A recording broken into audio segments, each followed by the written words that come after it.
পারানা নদীর কোল ঘেঁষে দাঁড়িয়ে থাকা রোজারিও শহরটি শুধু মেসির জন্মস্থানই নয়, তার স্বপ্ন জন্মানোর আতুর ঘর। এই শহরেই এক আকাশচুম্বী দেয়ালে ১৪ মিটার চওড়া আর ৭৬ মিটার লম্বা ক্যানভাসে জীবন্ত হয়ে আছে এক বিশাল মুরাল, যার নাম অন্য গ্যালাক্সি থেকে আগত। ২০২১ সালের কোপা আমেরিকা জয়ের ঠিক আগে যে মুরালটি ভালোবাসা আর প্রার্থনার প্রতীক হয়ে উঠেছিল, আজ বিশ্বজয়ের পর তাতে ঠাঁই পেল ৩টি সোনালী তারকা। প্রাণ ভরে সেই কাজটি করেছেন স্থানীয় শিল্পীরা। এই মুরালটি আমার মনে অনেক আবেগ জাগিয়ে তোলে। এটি সম্পূর্ণ ব্রাশ আর রোলার দিয়ে করা হয়েছে। ৩০০ লিটার রং দিয়ে আমরা এটি তৈরি করেছি, যা আমাদের আবেগকে প্রকাশ করে।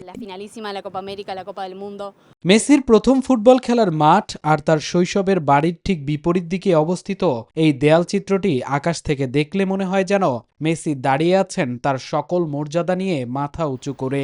মাচায় চড়ে দিনরাত পরিশ্রম করে শিল্পী লিজান্দ্রো উর্তেগা ও মার্লিন জুরিয়াগা এতে নতুন করে ফুটিয়ে তুলেছেন ৩টি তারকা আর একটি দীপ্তিময় সূর্য, যা মেসির বুক থেকে আলো ছড়াচ্ছে।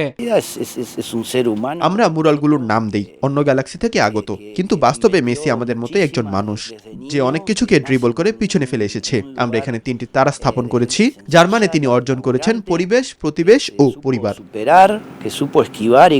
মুরালের শীর্ষে বড় অক্ষরে লেখা ধন্যবাদ, এই একটি শব্দেই যেন লুকিয়ে আছে রোজারিওবাসী থেকে শুরু করে গোটা ফুটবল বিশ্বের কোটি কোটি ভক্তের হৃদয়ের গভীরতম কৃতজ্ঞতা।